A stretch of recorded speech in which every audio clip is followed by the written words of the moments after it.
Bueno, el tema que vamos a ver es inversiones permanentes, puntualmente participaciones en otras sociedades. Bueno, en el tema de inversiones permanentes, para el caso puntual de participaciones en otras sociedades, cuando vimos inversiones transitorias, decíamos que el objetivo en ese tipo de inversiones era obtener una renta adicional en el corto plazo. Ahora, si un ente decide, por ejemplo, adquirir un paquete de accionarios, o sea, una participación en otra sociedad, los objetivos obviamente son distintos. Por ejemplo, los objetivos, más allá obviamente de recibir dividendos a lo largo del tiempo, puede tener otro objetivo, como podría ser participar en un segmento de actividades de un grupo económico. Por ejemplo, puede ser que quiera participar en una empresa que es la proveedora de materia prima para justamente asegurarse de la provisión de materia prima. Claramente, el objetivo de la empresa es obviamente obtener una renta, ¿no es cierto?, a lo largo del tiempo. Bien, acá muy importante, cuando se adquiere un paquete accionario o se participa en otras sociedades, definir si la empresa tiene el control sobre esa empresa emisora, si tiene el control conjunto o si tiene la influencia significativa, o obviamente ninguna de estas situaciones. Ahora van a ver que es muy importante luego para el tema de la contabilización de este tipo de inversión, ¿sí? Porque no es lo mismo si la empresa tiene el control conjunto o la influencia significativa, porque van a ver que si la empresa, cuando adquiere un paquete accionario, posee control conjunto o influencia significativa, la norma contable profesional establece, ¿no es cierto?, la obligación de utilizar el método de valor patrimonial proporcional para contabilizar este tipo de acciones, que lo vamos a ver luego, ¿sí? Primeramente, sería muy importante definir qué es control conjunto o influencia significativa. Todos estos conceptos y el tratamiento contable que vamos a ver ahora está en la RT 21, ¿sí? Ahora, ¿qué significa que la empresa tenga el control sobre la empresa emisora?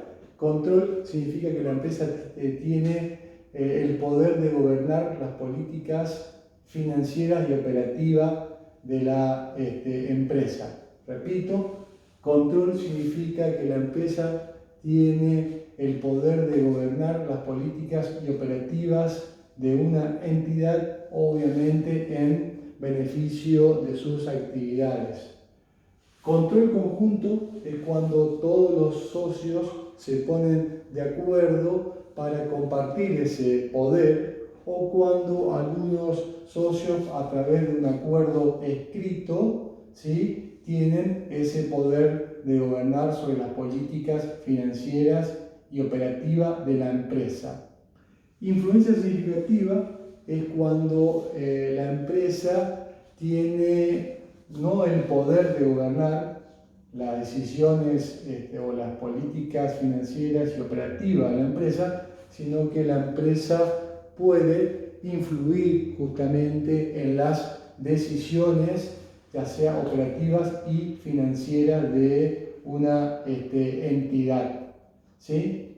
Si yo voy a la norma contable profesional, a la RT 21, básicamente establece que la empresa tiene el control básicamente cuando tiene más del 50% de los votos de la empresa emisora, o sea, posee una participación tal que implica más del 50% de los votos. Por lo tanto, tiene el control sobre la empresa emisora, ¿sí? Eso es control. Control conjunto, ya vimos que es el acuerdo de todos los socios que deciden compartir ese poder. Y influencia significativa, la norma establece que básicamente tiene la influencia significativa cuando se posee una participación tal que otorga más del 20% de los votos. E incluso la norma establece algunas situaciones que se dan donde la empresa podría tener influencia significativa, o mejor dicho, manifiesta que esa influencia significativa se puede dar y enumera un montón de situaciones. Digo, por ejemplo, cuando la empresa coloca un director en la empresa emisora, o sea, tiene directivos en la empresa emisora, por ejemplo, esa es una situación donde evidencia influencia significativa, y hay muchísimas otras situaciones, pero básicamente si posee una participación tal que le asegura el más del 20% de los votos, estaríamos ante la influencia significativa, ¿sí? Repito, muy importante definir si la empresa tiene el control conjunto o la influencia significativa, por lo que viene ahora, ¿sí? Y lo que vamos a ver ahora es el tema de la contabilización. Cuando una empresa invierte, pues estamos hablando de una empresa que invierte en un paquete accionario, dijimos, ¿sí? Puede adquirir acciones con cotización, puede adquirir acciones sin cotización, y acá puede ser que adquiera acciones sin cotización y la empresa no tiene el control, ni el control conjunto, ni influencia significativa, ¿sí? O sea, ninguna de las situaciones anteriores. O bien puede ser que la empresa adquiera acciones con cotización y tiene el control, o bien el control conjunto, o bien influencia significativa sobre la empresa emisora. ¿Cuál es la diferencia desde el punto de vista de la evaluación y el tratamiento contable de esa inversión? Que ahora vamos a explicar. Si, por ejemplo, se decide invertir en acciones con cotización, ¿sí? Acciones con cotización, en ese caso, esa inversión se va a evaluar a valores corrientes, ¿sí? Periódicamente, en ese caso, esa inversión se va a evaluar al BNR, ¿sí? En cambio, si yo invierto en acciones sin cotización, no tengo el control, ni el control conjunto, ni la influencia significativa, la norma establece que en ese caso, ¿sí?, hay que aplicar el método tradicional. Esto está en la norma, ¿sí? Está en la RT 1759, que establece que en el caso de inversiones permanentes en otras sociedades donde no se tiene el control, ni el control conjunto, ni la influencia significativa, se debe aplicar el método tradicional, o lo que se denomina el método del costo. En cambio, si se tiene el control conjunto o la influencia significativa, la RT 17 dice que en ese caso, ese tipo de inversión, se tiene que aplicar la RT 21, que es la que establece el método del BPP. Conclusión: si se invierte en acciones de otras sociedades, ¿sí?, acciones con cotización, se aplica para su evaluación valores corrientes. Si se invierte en acciones sin cotización, donde no se tiene el control, ni el control conjunto, ni la influencia significativa, se aplica RT 17 5.9, que establece que para contabilizar este tipo de inversiones se debe aplicar el método del costo, que ahora lo vamos a explicar. Y en cambio, si la empresa tiene control conjunto o influencia significativa, en ese caso la norma me remite a la RT 21, que establece que para este tipo de inversión tengo que aplicar en su contabilización el método del BPP. ¿Sí? Bien. Entonces, establecido cuáles son los objetivos de un ente cuando invierte en acciones de otras sociedades, explicamos cuándo el ente tiene el control conjunto o influencia significativa, ¿sí? Sumamente importante para el momento de la evaluación y la contabilización de esa inversión. También dijimos que si invertimos en acciones de otras sociedades, podemos invertir en acciones con cotización sin cotización, donde se tiene el control conjunto o influencia, o no se tiene el control conjunto, influencia, y explicamos que se aplican distintos métodos para su contabilización. Dicho esto, entonces, ahora lo que vamos a explicar sería el método, primero el método del costo, o el método tradicional, y luego el método del BPP, ¿sí? Vamos a explicar seguidamente entonces. Acuérdense, estamos en inversiones permanentes en otras sociedades y recién explicamos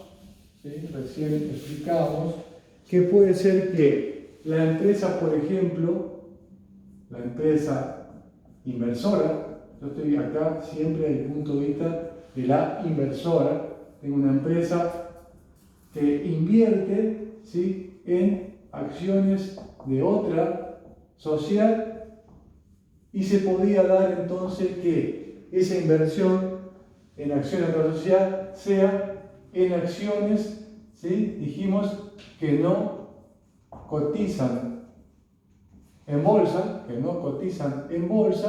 y se daban las dos situaciones. Primera situación, que se inviertan en acciones de otra sociedad que no cotizan en bolsa, ¿sí?, y donde la empresa no tiene el control, ni el control conjunto, ni tampoco tiene influencia significativa. Bien, en este caso, para la contabilización de esta inversión, tenemos que remitirnos a la norma contable, dijimos, RT 17, ¿sí?, que establece que para estos casos hay que aplicar el método del costo. Acá, después lo vamos a hacer vamos a comparar con el método del BPP con un pequeño ejemplo numérico, pero acá tienen que saber que la RT 17 establece tres cuestiones. Primero, que la medición contable de esta inversión se hace sobre la base de su costo, ¿sí?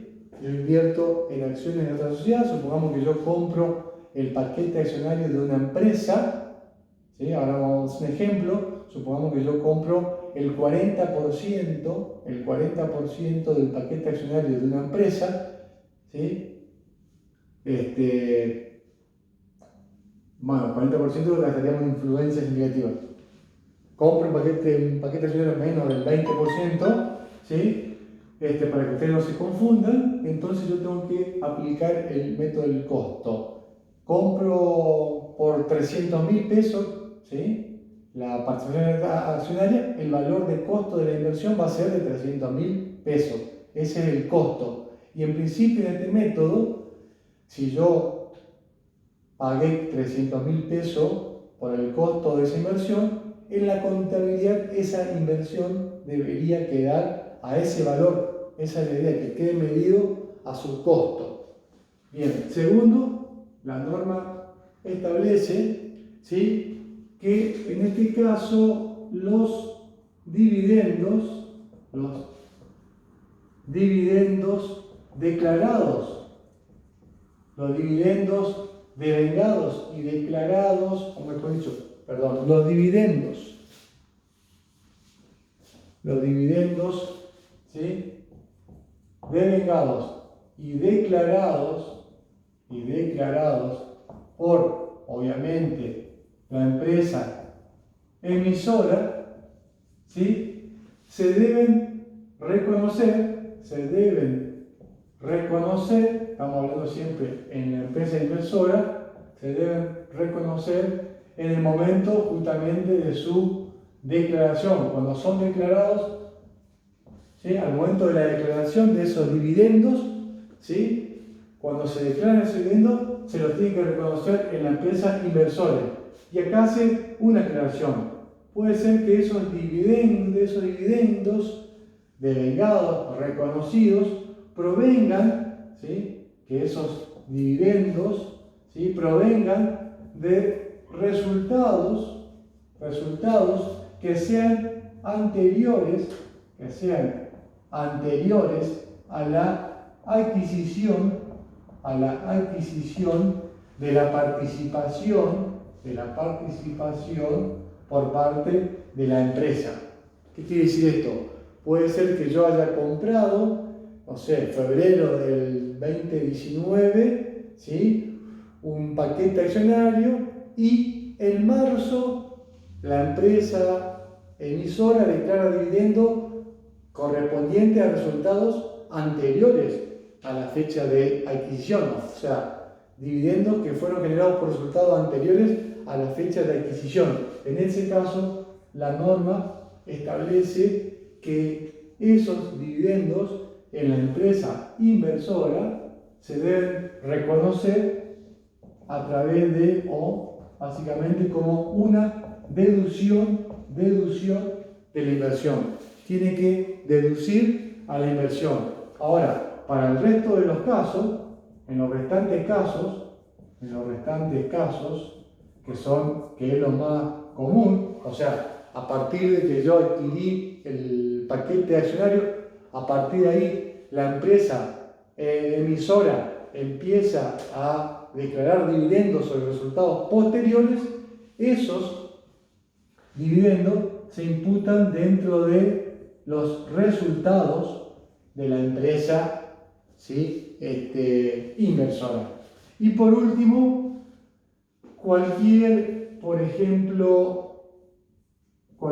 dividendo, perdón, esto que yo puse acá, para que no se confunde, dividendo se refiere a dividendos en efectivo y dividendo en especie. O sea, cualquier dividendo en efectivo o en especie, ¿sí?, declarado por la emisora, en la inversora se contabilizan de una u otra manera, ¿sí? En principio van a ir a impactar al resultado, salvo que, repito, esos dividendos en efectivo o en especie, ¿sí?, hayan sido generados por resultados anteriores al momento de adquisición de la inversión. Ahora, los dividendos en acciones, que surgen como consecuencia de capitalización de ganancias, ¿sí?, en la empresa inversora no generan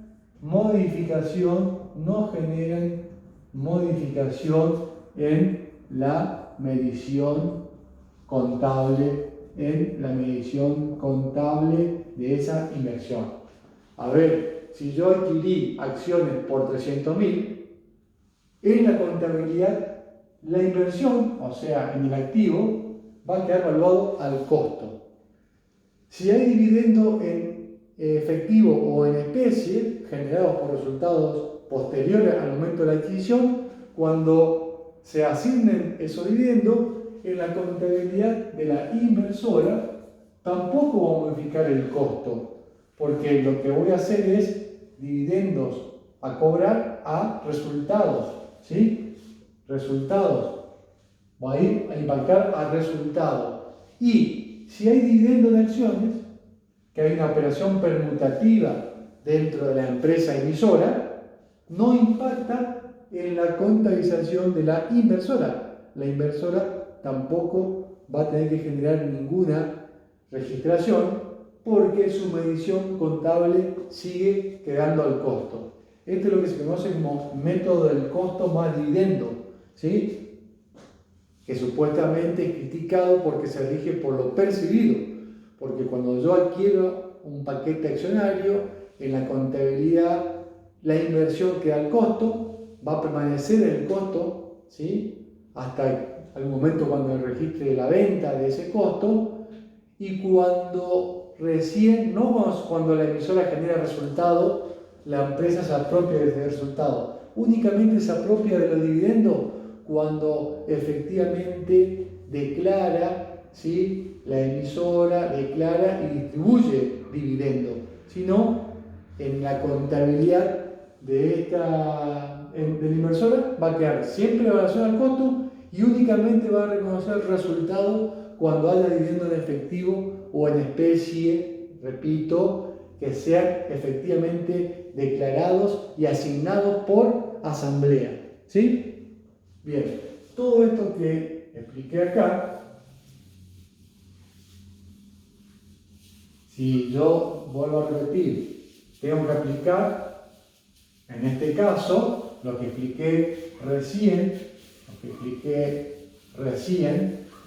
es la situación donde tengo adquisición de acciones de otra sociedad que no cotiza de bolsa y donde el ente no tiene el control conjunto, influencia significativa. Lo que expliqué recién entonces es que para yo tengo que aplicar, para esta tipo de inversión, tengo que aplicar lo que se conoce con el método del costo o dijimos el método tradicional. El método tradicional. ¿Está bien? Entonces, ¿qué registración va a generar acá? Al momento de la compra, yo voy a dar de alta la inversión a su costo. Entonces, contablemente haré acciones de otra sociedad, acciones XX de otra sociedad, por el valor de costo a la forma de pago. Que puede ser, si pagó con una transferencia bancaria, irá a Banco del Chaco, supongamos XXX, o si no, un pasivo. ¿Está bien? Fíjese, esa inversión no se modifica porque justamente el método del costo, el método tradicional, significa que la inversión queda al costo. ¿Está bien? Ahora, ¿qué otra registración va a hacer la inversora? Únicamente va a contabilizar los dividendos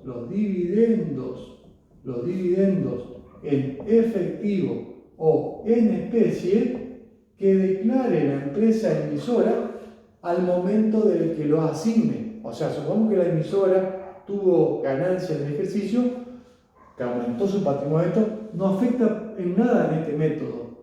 Recién cuando, supongamos, se reúne en asamblea la empresa, aprueba el estado contable y decide distribuir dividendos, ¿sí? Esos dividendos asignados, supongamos a la empresa, en función al porcentaje que posee la empresa, van a generar la registración en la empresa inversora, donde van a tener que hacer un asiento, por ejemplo, dividendos a cobrar, la cuenta de activo, a resultados de la inversión, obviamente una cuenta de resultado positivo, una cuenta de ingreso.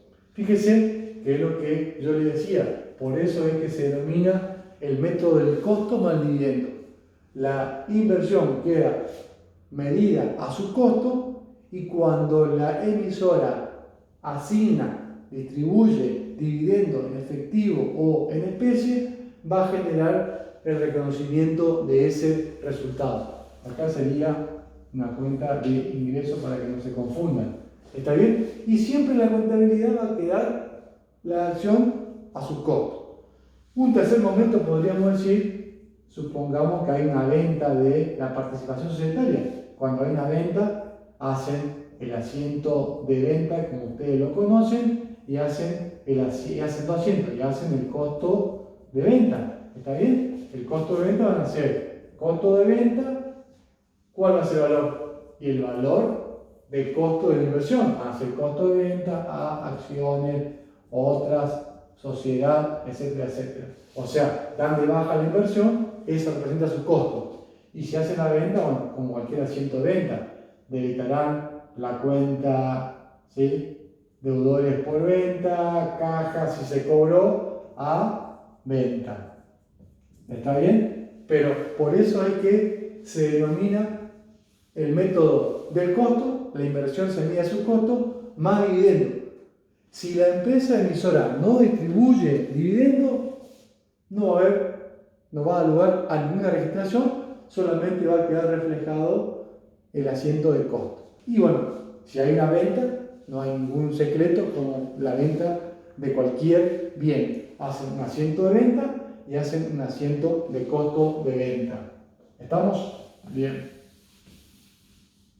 Esto es el método tradicional o el método de costo. ¿Está bien? ¿Qué dijimos que se daba cuando una empresa invertía en acciones de otra sociedad, en acciones que no cotizan en bolsa y donde el ente no tiene el control conjunto o influencia? Ahora, significativa, ¿no? Ahora, ¿qué pasa si la empresa invierte en acciones de otras sociedades que no cotizan en bolsa, pero donde el ente tiene, ¿sí? Donde el ente tiene, ya sea el control, posee el control o el control conjunto, o bien posee influencia significativa. En ese caso, no debe aplicar el método tradicional o el método del costo.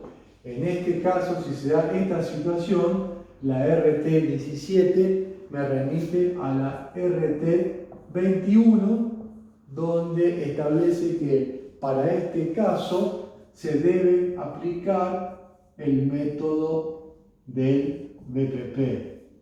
Repito, si se invierte en acciones de otras sociedades donde se posee o control, que dijimos que era cuando la empresa posee una participación societaria que le otorga más del 50% de los votos, tiene control conjunto, o sea, por ejemplo, a través de un acuerdo escrito o un acuerdo con todos los socios, donde justamente poseen el control y deciden, obviamente, compartir ese gobierno de la política económica y financiera, o cuando tiene influencia significativa, que dijimos que la norma establece, la art. 21, que es cuando al menos tiene el 20% o una participación societaria que le otorga al menos más del 20%, que ¿sí? le permite influir en la toma de decisiones financieras y operativas.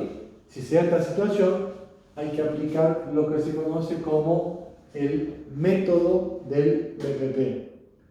El método del BPP obviamente es totalmente distinto al método del costo. Se entiende que el método del BPP respeta el principio de vengado. Ahora lo vamos a entender cuando lo expliquemos.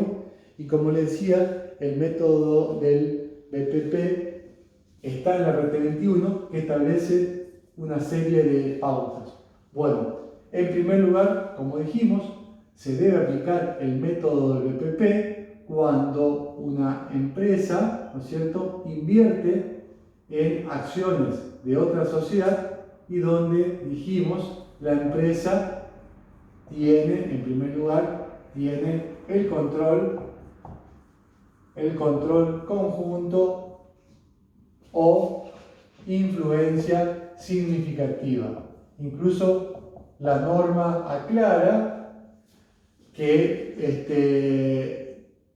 si la empresa adquiere un paquete accionario para venderlo dentro del año, en ese caso se tiene que evaluar a valores corrientes. Acá estamos hablando en participaciones, ¿sí?, societarias, obviamente en forma permanente. Si la intención del ente es adquirir acciones, aun cuando tenga el control conjunto o la influencia, pero tiene la intención de venderlo dentro del año, no tiene que aplicar este método, sino que tiene que aplicar valores corrientes.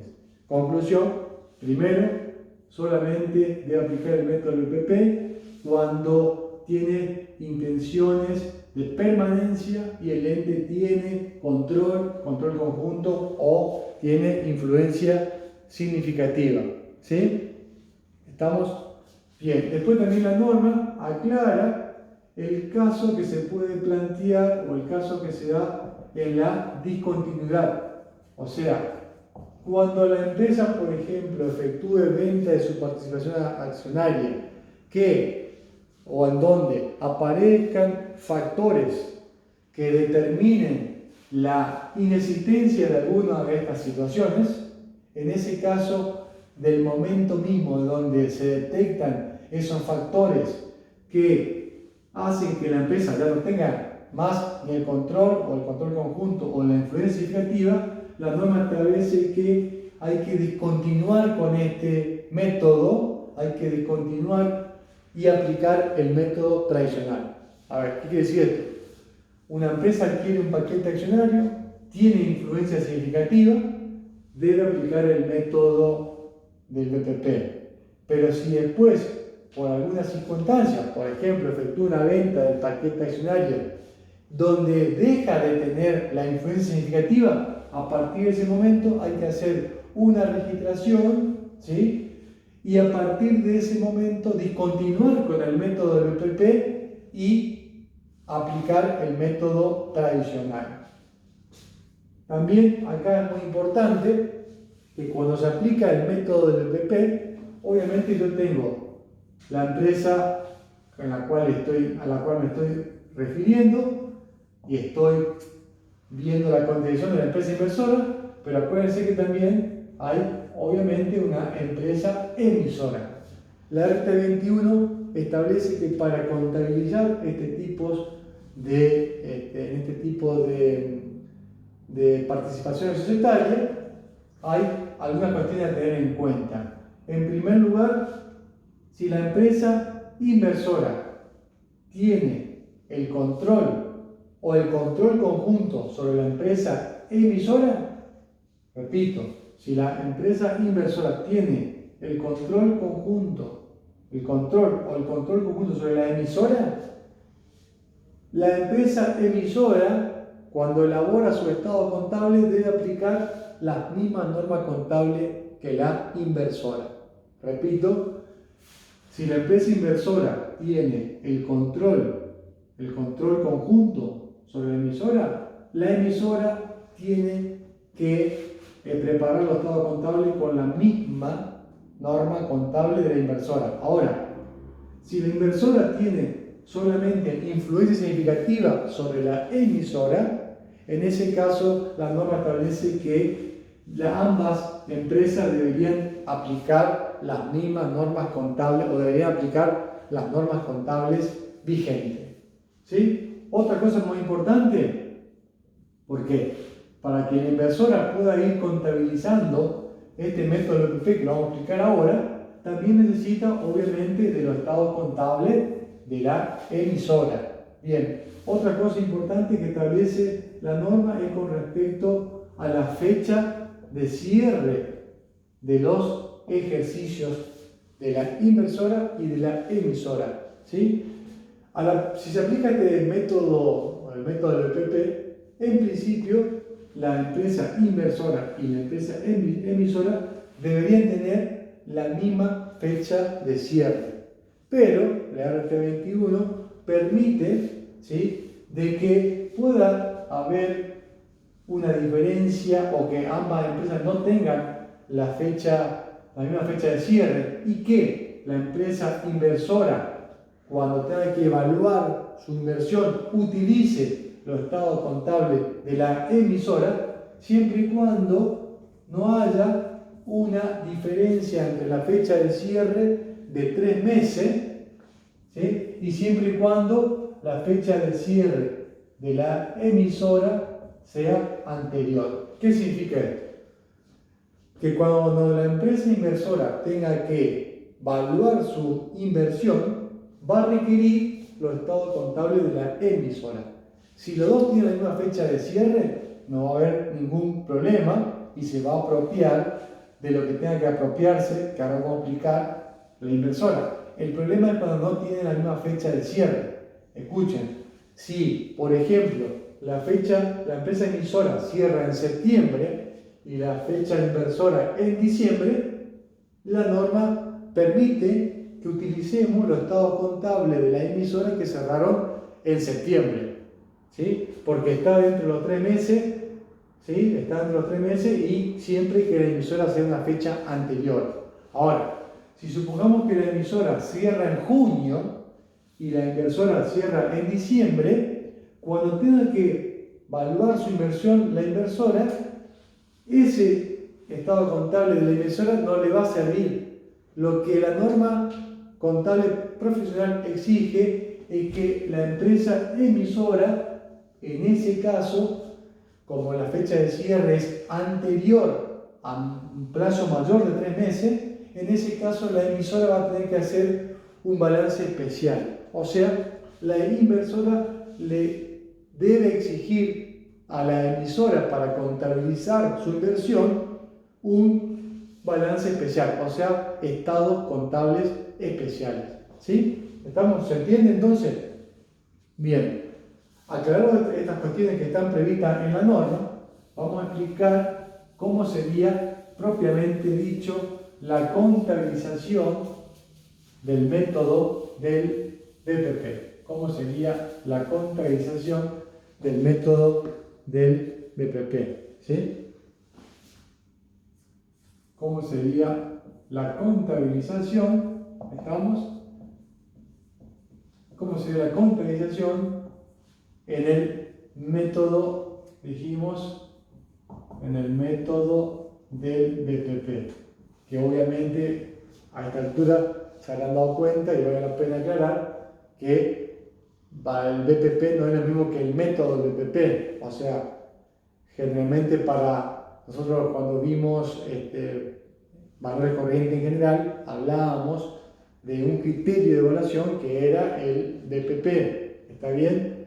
Obviamente que no es lo mismo que el método del BPP, que en ese momento le decíamos, porque el método del BPP es justamente para contabilizar este tipo de inversión. Esto es un método que está previsto en la norma contable profesional en la RT 21. ¿Sí? El criterio de evaluación del BPP era simplemente aplicar el porcentaje de participación sobre el patrimonio neto de la emisora, y ahí se obtenía el valor patrimonial proporcional. En cambio, el método del BPP es todo un método de contabilización que se establece para este tipo de inversiones, ¿sí?